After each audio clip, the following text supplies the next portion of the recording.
Vítajte na našej svadobnej ceste. Ja som Miška. A ja som Kevin. A spolu vás budeme sprevádzať našimi zážitkami. Toto video bude slúžiť primárne pre nás, aby sme si zachovali naše zážitky. A naša cesta nás zavedie. Miška, povedz kam všade. V pláne máme 5 štátov.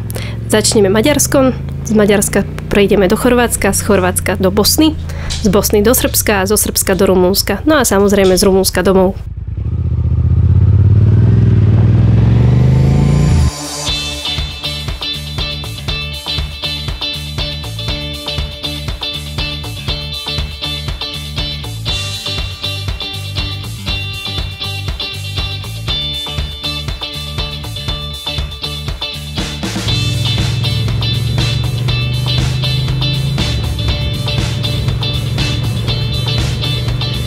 Slovenskom a Maďarskom až na Balaton sme prešli čo najrýchlejšie, v podstate iba zo pár zastavok na oddych.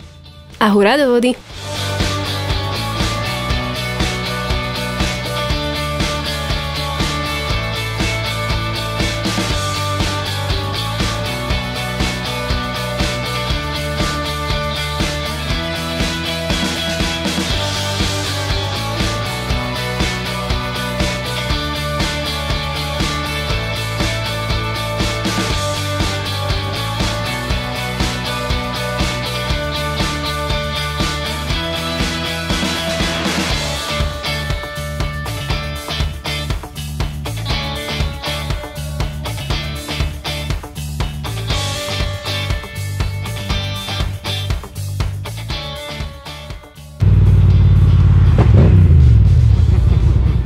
Takže prvá strávená noc na Balatóne, v zaujímavom hoteli, kde klimatizácia nerobila absolútne nič, čo bolo úplne skvelé na to, že vonku bolo asi 750 stupňov.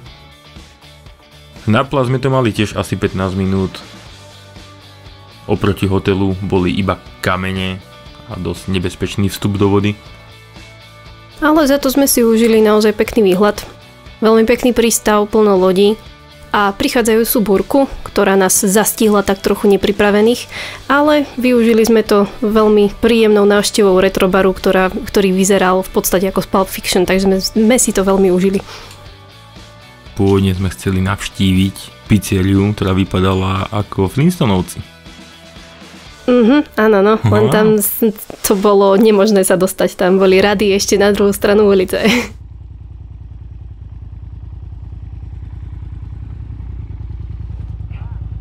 Tak a máme tu ďalší deň a parádne nevyspatý odchádzame do Chorvátska. Ak vám môžeme poradiť, ak budete prespávať na Balatone, nájdete si naozaj dobre odhlučnený hotel. Hlavne v lete. No dobre, poďme do Puly.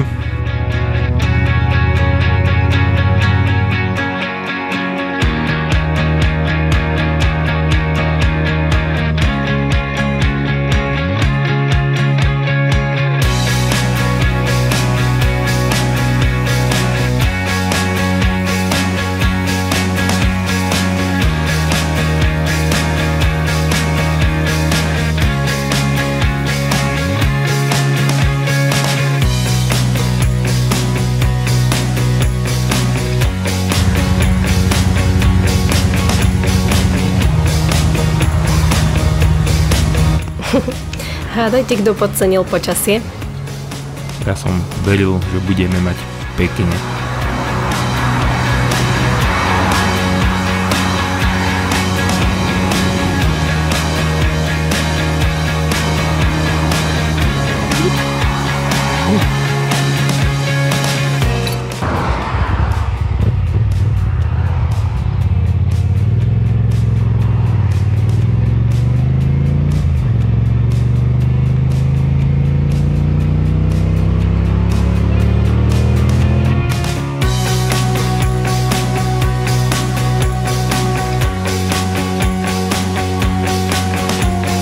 To som si myslel, že celú cestu sa nám podarí inak absolvovať bez toho, aby niekde pršalo. Našťastie má manželku, vďaka ktorej bol pripravený. A napriek tomu ma nedonútila sa ráno obliec.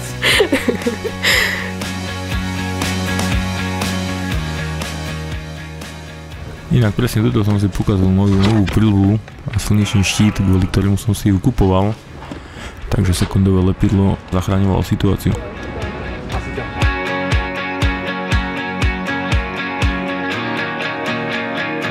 Toto už malo byť Chorvátsko, že? Áno, to bola prvá mýtna brána, vlastne prechod na diaľnicu už na chorvátskej strane. Ale hranice sme žiadne nemali. Nie, však to boli kvázi hranice. Nemyslím si. Lebo však tam bol prechod cez diaľnicu. Tam bola diaľnica z Maďarska rovno do Chorvátska. Ale žiadny hraničný prechod. Však to len značka, však je to v rámci Európskej únie. Okay. Značka a mýto. Lebo som čakal, kedy tam uvidím nejakú tabuľu, že vítajte v Chorvátsku, ale nič. A tak to sa možno vystrihlo, alebo sme si to nevšimli, alebo ja neviem.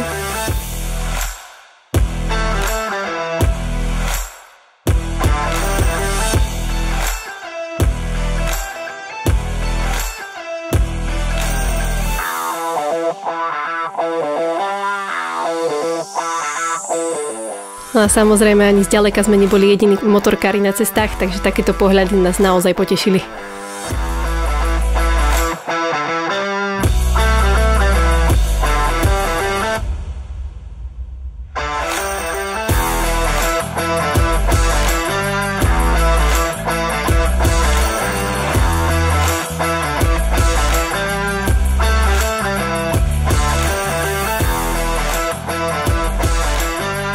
Na to, že to bola veľmi zašitá reštaurácia, bola veľmi dobrá. A náhodný výber jedla.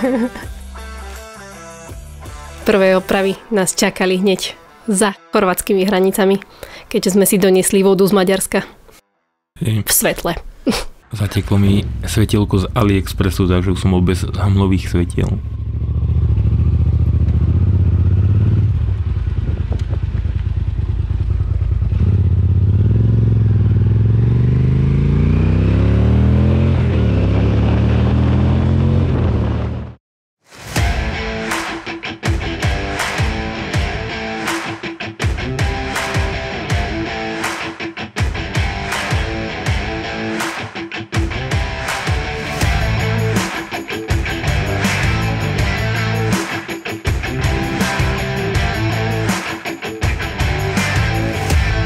Ach, to mýto.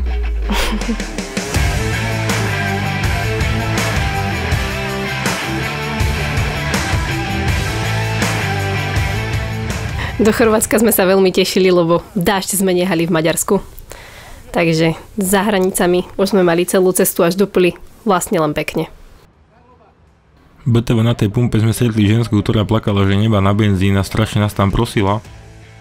Tak sme jej kúpili 5 litrov benzínu a ako vďačnosť nám ani len nezakývala, keď sme odchádzali preč.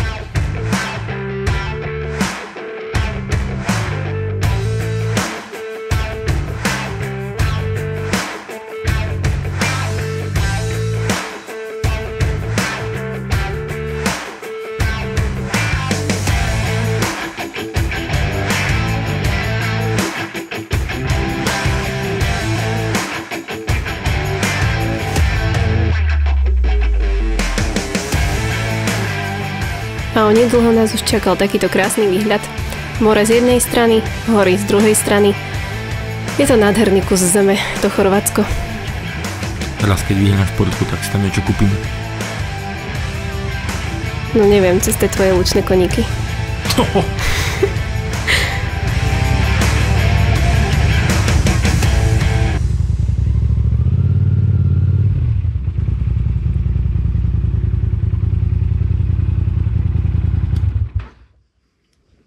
A presne kvôli týmto pohľadom som veľmi dlho túžil a sníval ísť do Puly. Nádherný prístav a Koloseum, z čoho som odpadol, keď som sa dozvedel, že v Chorvátsku majú Koloseum.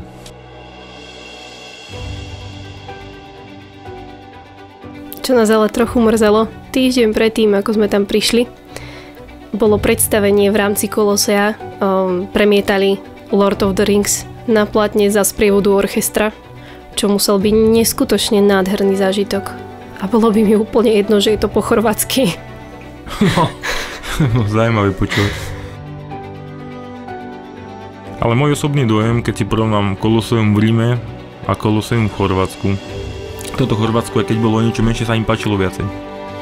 Hlavne kvôli tomu, že som sa mohol prechádzať priamo po dejisku. Mne sa zase páčili tieto nočné uličky. Je to také niečo iné, ako máme my. Ťažká romantika. Na svadobnej ceste musí byť. Tak.